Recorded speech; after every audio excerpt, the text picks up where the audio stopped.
Hi friends, ఎలా ఉన్నారు అందరూ? నేనైతే చాలా బాగున్నాను. మీరందరూ కూడా బాగున్నారని అనుకుంటున్నాను. సో ఇవాళ వీడియో వచ్చేసి నా ప్రెగ్నెన్సీ స్టోరీ అయితే మీకు చెప్తామని అయితే నేను ఫిక్స్ అయిపోయాను. సో ఆ ప్రెగ్నెన్సీ స్టోరీ కాదు, జర్నీ అనుకోండి. సో జర్నీ ఎలా ఉంది, ఏంటి, అసలు ఎప్పుడు మ్యారేజ్ అయింది, ఇవన్నీ చెప్పడానికి ముందు మన ఛానల్ ఎవరైతే చూస్తున్నారో వాళ్ళందరూ కూడా సబ్స్క్రైబ్ చేసుకోండి. మీ దాకా నా వీడియో వచ్చినట్లయితే ఖచ్చితంగా సబ్స్క్రైబ్ చేయండి, నన్ను సపోర్ట్ చేయండి. ఎందుకంటే నాకు యూట్యూబ్ చేయాలన్న, నాకు మెయిన్గా టీచింగ్ అండి నా గోల్ అనమాట. అయితే 2 ఇయర్స్ అయితే నేను టీచింగ్ చేశాను. మా దగ్గరలో ఉన్న స్కూల్లో చేశాను. అదైతే ఆ జర్నీ మర్చిపోలేను. బాబు ఎప్పుడైతే నా కడుపులో పడిందో ఇంకా అప్పటి నుండి అయితే మానేశాను. ఫ్యూచర్లో జాబ్ చేసే అయితే ఉన్నాయి. సో ఏంటంటే ఇప్పుడు మన పిల్లలు మన జర్నీ అసలు ఏంటి. నాకు ఒక్కడే బాబు అండి. ఫస్ట్ అయితే నాకు ఒక బాబు పుట్టాడు. సో అవన్నీ చెప్పడానికి ముందు ఒక్కసారి నా ఛానల్ అయితే సబ్స్క్రైబ్ చేసుకోండి. సో ఈరోజు మాత్రం 50 సబ్స్క్రైబర్స్ అయితే కంప్లీట్ అయిపోయారు. చాలా హ్యాపీగా ఉంది. ఎందుకంటే మనము యూట్యూబ్ ఛానల్ అనేది స్టార్ట్ చేసినప్పుడు అసలు మనకు ఇంత వ్యూస్ వస్తున్నాయి. 500 పైన అయితే వ్యూస్ వస్తున్నాయి. కొన్నిటికి రావట్లేదు. సో మనకి అదంత పెద్దగా తెలియదు కదా, మనం చేయడం వరకే మన పని. సో మనమైతే మార్నింగ్ చూసేసరికి నాకైతే 50 సబ్స్క్రైబర్స్ అయితే పెరిగారు. 50 ఇంకంతే, 50 సబ్స్క్రైబర్స్ అయితే. సో మీరు అనుకోవచ్చు 50 సబ్స్క్రైబర్స్కే మా ఇంతలా ఇది చేస్తుందని. కాకపోతే 50 నాకు ఎక్కువే అండి. ఎందుకంటే అసలు 10 వస్తాయా రావా, 20 వస్తాయా రావా సబ్స్క్రైబర్స్, వ్యూస్ కనీసం ఒక 10, 20 వస్తాయా రావా అని ఆలోచించే నాకు 50 సబ్స్క్రైబర్స్, వ్యూస్ 600 అలా వస్తున్నాయంటే అసలు ఎవరికైనా హ్యాపీగా ఉంటుంది. ఎందుకంటే ఛానల్ స్టార్ట్ చేసినప్పుడు మనం ఒక భయంతో స్టార్ట్ చేస్తాం. అది ఎలా ఉంటుంది, ఏంటి రెస్పాన్స్ ఎలా ఉంటుంది తెలియదు మనకి. సో ఛానల్ అనేది స్టార్ట్ చేసిన తర్వాత ఒకసారి స్టార్ట్ చేశాక మనకేమనిపించింది, మంచిగా చేయాలి, మంచి కంటెంట్ ఇవ్వాలి, మన వీడియోస్ జనాల్లోకి వెళ్ళాలా అని హ్యాపీగా మనం అనుకుంటాం. కానీ అది ఎంతవరకు రీచ్ అని యూట్యూబ్ మీద ఆధారపడి ఉంటుంది, మన కంటెంట్ మీద ఆధారపడి ఉంటుంది. సో నేనైతే ఈరోజు ప్రెగ్నెన్సీ జర్నీ గురించి అయితే మీ అందరికీ చెప్పడానికి అయితే సిద్ధంగా ఉన్నాను. సో అసలు అయితే ప్రెగ్నెన్సీ నాకు మ్యారేజ్ అయ్యి ఇప్పటికీ 8 ఇయర్స్ అయిందండి. ఈ 8 ఇయర్స్లో ఫస్ట్ 1 ఇయర్ అంటే 2016లో నాకు మ్యారేజ్ అయింది. 2016లో మ్యారేజ్ అయితే ఆ ఇయర్లోనే నాకు 8 మంత్స్కి అయితే కన్సీవ్ అయింది. సో కన్సీవ్ అయినప్పుడు నాకు హ్యాపీ అనిపించింది. ఇంకా ఫ్యామిలీ అంటే మ్యారేజ్ అయిన వెంటనే కన్సీవ్ అయింది కదా అని అందరూ హ్యాపీగా ఫీల్ అయ్యారు. అయితే అది సరే, ఒకసారి హాస్పిటల్కి వెళ్దాము, మనం చెక్ చేయించుకొని వద్దామని చెప్పేసి నేను, మా ఆయన, మా అమ్మ అందరం వెళ్ళినప్పుడు అక్కడ ఓకే చేశారు. మీకు కన్ఫామ్ అయిందని స్కాన్ చేసి కన్ఫామ్ అయిందండి అని అయితే చెప్పారు. కానీ చెప్పిన తర్వాత ఏం జరిగిందంటే ఇంకో విషయం కూడా చెప్పారు. డాక్టర్ గారు చెప్పిన ఇంకో విషయం ఏంటంటే వాళ్ళు ఏమన్నారంటే, ఆవిడ చూసి స్కాన్ చేసిన తర్వాత నీకు ప్రెగ్నెన్సీ కన్ఫామ్ అయింది ఓకే, కానీ నీటి బుడగలని నీకు ఉన్నాయి, అవి మామూలుగా కూడా లేవు, ఎక్కువ ఉన్నాయి. సో ఆ మాట అనేసరికి అసలు ఏంటి నీటి బుడగలు ఉండడం ఏంటి, ఇదేంటి అని చెప్పేసి నాకు ఇంకా కొన్ని వందల ఆలోచనలు వచ్చినాయి. అసలు ప్రెగ్నెన్సీ అంటున్నారు, మళ్ళీ ఇవ్వంటారు అవ్వంటారు అని చెప్పేసి భయపడ్డా. కానీ ఏం ప్రాబ్లం లేదమ్మా, మెడిసిన్ ఇస్తాను వాడమన్నారు. అట్లా వాడుతున్నాను. 3 మంత్స్ 4 మంత్స్ అయిపోతుంది కానీ టమ్మీ పెరగట్లా. కొంచెమైనా పెరగాలి కదండి, అస్సలు పెరగల. అయితే ఏం జరిగిందంటే పెరగట్లేదు అని చెప్పేసి ఇంకా కొన్ని మెడిసిన్ వాడినప్పుడు అప్పుడప్పుడు మళ్ళీ డాక్టర్ చెకప్కి వెళ్ళినప్పుడు ఆమెన్నది అసలు గ్రోత్ లేదండి, బేబీ గ్రోత్ అనేది అస్సలు లేదండి. అనేసరికి వామ్మో ఏంటి ఇలా జరుగుతుంది అని చెప్పేసి, ఇంకా బేబీ గ్రోత్ లేదు అని చెప్పేసి ఆమె అయితే చెప్పింది. మళ్ళీ గ్రోత్కి మెడిసిన్ ఇచ్చింది. సో వాడుతున్నా ఒకరోజు ఫైవ్ మంత్స్ పడ్డాయి. రేపటికి 5 మంత్స్ వస్తాయి అనగా ఆ రోజు ఏం జరిగిందంటే, నేను ఇట్లనే నించొని ఈవినింగ్ టైంలో దోశ తిందామని దోశ వేసుకుంటున్నా నించొని. అరే సడన్గా ఇంకా ఫుల్ పెయిన్ వచ్చేసి బ్లీడింగ్ అవుతుంది. బ్లీడింగ్ అయ్యేసరికి అమ్మో ఏంటిది, నాకు అసలు ఏం అర్థం కావట్లేదు అని చెప్పేసి చాలా టెన్షన్ అయిపోయినండి. ఎందుకంటే మనం అంత హోప్స్, పిల్లలు అవ్వాలా అంత హోప్స్ పెట్టుకున్నప్పుడు అసలు బ్లీడింగ్ అయ్యేసరికి ఇంకా రేపు January 1 అండి, December 31 నైట్ నాకు స్టార్ట్ అయిపోయింది. ఇంకా హాస్పిటల్కి వెళ్ళినామండి. వెంటనే వెళ్ళిన తర్వాత డాక్టర్స్ అందరు బిజీ అసలు. సో డాక్టర్స్ అందరూ అసలు బిజీ అయిపోయారు ఆ రోజు. రేపు January 1 హాస్పిటల్స్లో డెకరేషన్స్, ఇంకా వాళ్ళు బిజీగా ఉన్నారు. అసలు హాస్పిటల్కి వెళ్తే ఎవ్వరు పట్టించుకోవట్లేదండి. ఎందుకంటే ఇంకా వాళ్ళు హ్యాపీ మూమెంట్లో ఉంటారు, ఎందుకంటే రేపు న్యూ ఇయర్ కదా అని. కానీ నాకు మాత్రం ఆ రోజు ఎంత ఏడుస్తున్నానంటే, నేను కంటిన్యూస్గా అసలు కంట్లో నుండి వాటర్ అయితే ఇంకా ఇప్పుడు కూడా అది తలుచుకుంటే ఎమోషనల్ అయిపోతున్నా. ఎందుకంటే ఆ ఫేజ్లో మ్యారేజ్ అయిందంటే పిల్లలు పుట్టకపోతే ఆ సిచ్యువేషన్ ఎలా ఉంటుందో నాకు తెలుసు. అబార్షన్ అయిపోయిందండి. వాళ్ళు మళ్ళీ స్కాన్ రాస్తే స్కానింగ్కి వెళ్తే అక్కడ అన్నారు బేబీ హార్ట్ బీట్ లేదన్నారు. బేబీ హార్ట్ బీట్ అయితే లేదు, ఇంకా మీరు ఉంచుకున్న ఏం ప్రయోజనం లేదని చెప్పేసి అనేసరికి ఇంకా వెంటనే వాళ్ళైతే ఇంకా తీసేయాలని ట్యాబ్లెట్ ఇచ్చారు. సో ఫస్ట్ ఎంత హ్యాపీగా ఉన్నామో, ఇంకా 5th మంత్లో బేబీ గ్రోత్ లేదని ఇట్లా హార్ట్ బీట్ ఆగిపోవడం, ఇదంతా అసలు నాకు అంతా ఏంటో వింతగా కొత్తగా ఒక రకంగా అనిపించిందండి. సో అలా అయిపోయింది. ఇంకా అయిపోయిన తర్వాత క్లీన్ చేశారు. అసలు మ్యారేజ్ అయితే ఒక ఆడదాని లైఫ్ ఎలా ఉంటుందంటే ఇంకా అసలు అది వేరండి. ఎందుకంటే ఆ బాధని, ఆ పెయిన్ని భరించడం ఆడవాళ్ళకి మాత్రమే సాధ్యం. అటు నాకు అప్పటి వరకు తెలియదు కదండి. ఫస్ట్ టైం ఇదైతే నేను ఫేస్ చేశాను.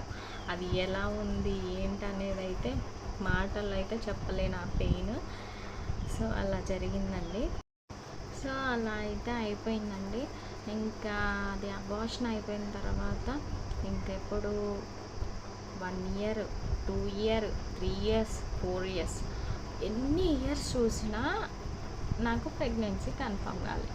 కొన్ని మెడిసిన్స్ వాడానండి. ఎన్ని హాస్పిటల్స్ తిరిగానంటే ఒక 4 హాస్పిటల్స్ తిరిగాను.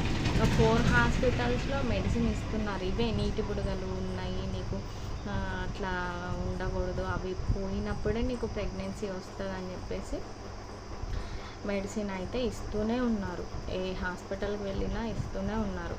ఇంకా మానేశానండి ఇంకా మెడిసిన్ వాడడం. ఎందుకంటే వాడి నాకు ఒకలా అయిపోతుంది. నేను యాక్టివ్గా ఉండలేకపోతున్నాను, నిద్ర వచ్చేస్తుంది, పడుకోవడం ఇదే సరిపోతుందండి నాకైతే. అసలు పని కూడా నేను చేసుకోలేకపోతున్నా, వెయిట్ గెయిన్ అవుతున్నా.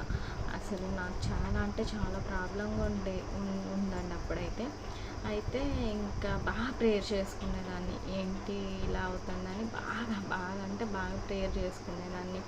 అందరూ ప్రేయర్ చేశారు నా కోసం, మా రిలేటివ్స్, పాస్టర్ గారు అందరూ ప్రేయర్ చేస్తూనే ఉన్నారు నా గురించి.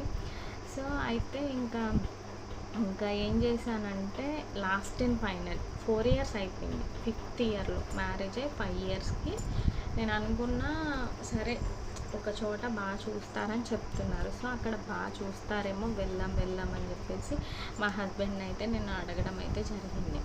సో ఆయన అన్నారు, ఇన్ని చోట్ల వాడావు, నీ హెల్త్ పాడైపోతుంది, నువ్వు సరిగ్గా కూడా తినట్లేదు, నువ్వు తినకపోయినా వెయిట్ గెయిన్ అవుతున్నావు అని. అంటే ఆ వెయిట్ గెయిన్ అనేది ఎందుకైందంటే నాలో ఉన్న ఆ నీటి బుడగల వల్ల వెయిట్ గెయిన్ అనేది ఎక్కువైపోతుంది.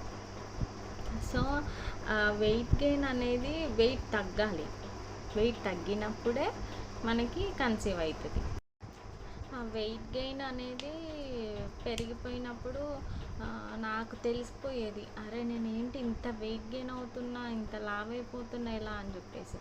సో ఇక వాకింగ్ స్టార్ట్ చేశానండి. నేను అక్కడ మెడిసిన్ వాడదాము వెళ్దామని అన్నప్పుడు సరే వెళ్దాము ఒకసారి వాడదు కానీ అని చెప్పేసి మా ఆయన కూడా తీసుకొని వెళ్ళడం జరిగింది. ఇంకా వెళ్ళిన తర్వాత ఆవిడ చూసి నీకు ముందు ఇవి క్లియర్ అవ్వాలి, నువ్వు క్లియర్ అవ్వాలంటే నువ్వు ఏం చేయాలి, ఎలా ఉండాలని నాకైతే ఎక్స్ప్లెయిన్ చేశారు.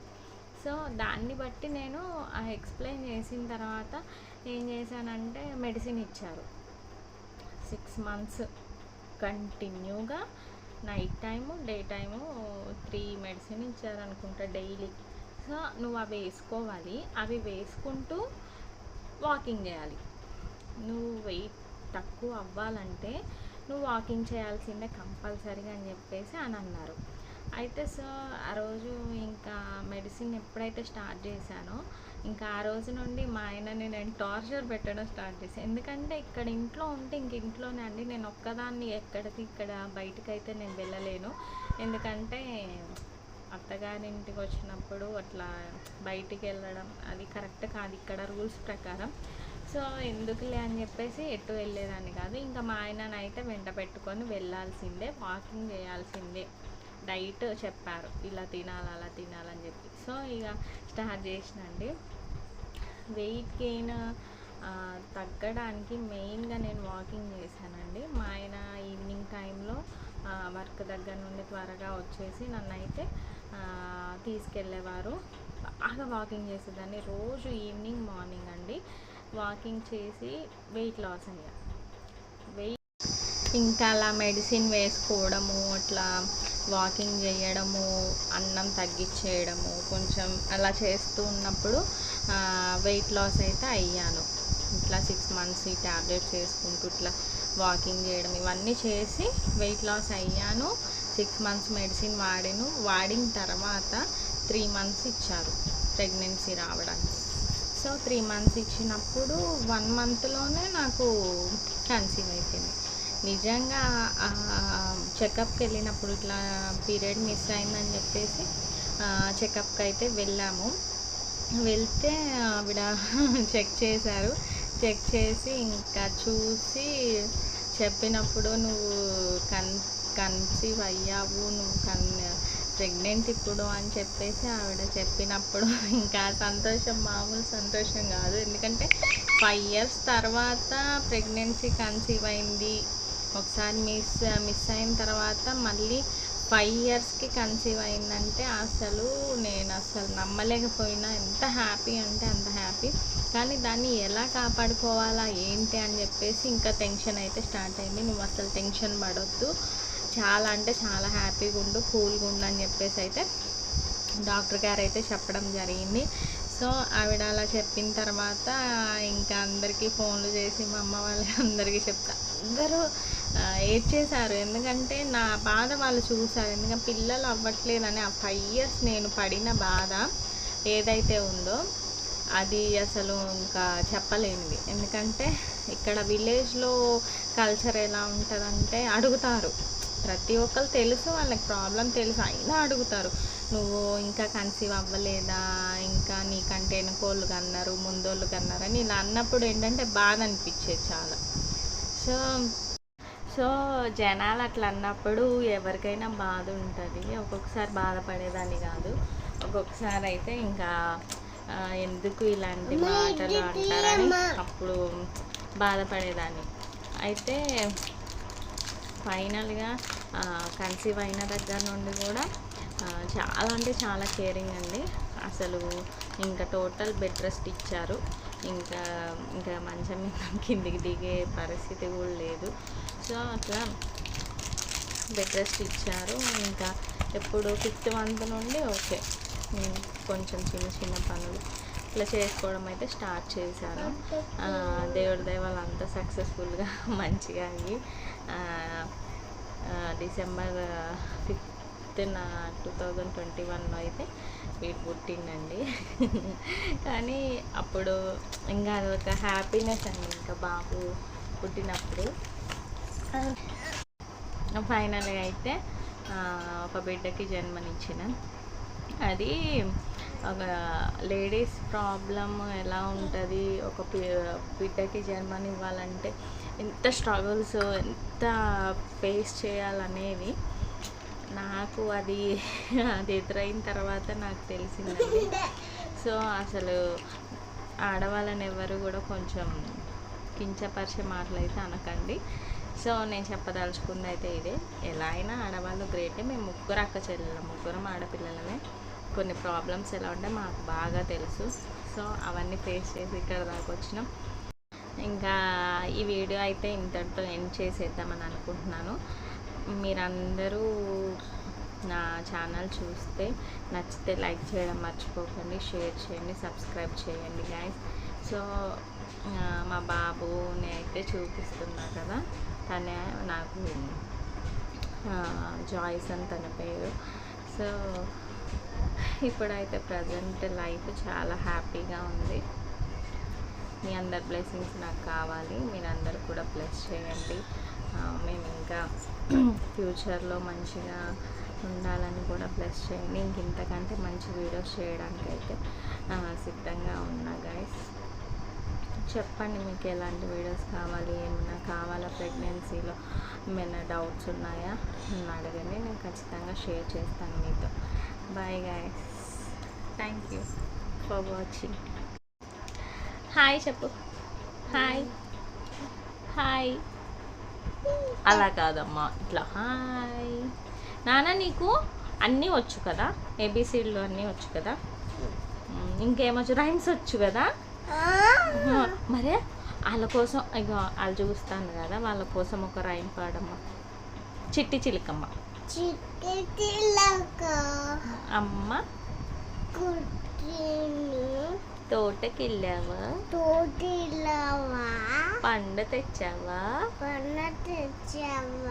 గుట్లో పెట్టావా,